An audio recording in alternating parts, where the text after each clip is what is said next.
How to add contact on Telegram with username. If you have been using the Telegram application and wondering on how to add contact on it using their username, don't worry. In this video, I will show you how to do it. So let's get started.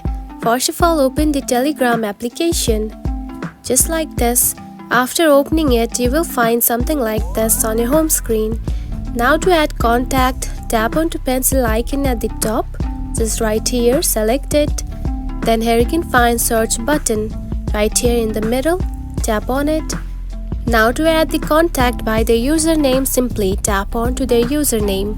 Just like this, which can be Ariana. Then simply tap on to the profile of the person. And still, if the person's name still does not appear, simply write the whole name of that person. Just like this. And after it appears, simply tap on to their profile, just like this. Then tap on to their name, just right here at the top. Tap on it. Now to add them, simply tap on to add to contacts right here, just like this.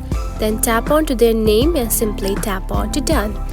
And that's it. This is how you can add contact on Telegram with username. If you found this video helpful, don't forget to like and subscribe for more tips. Thanks for watching.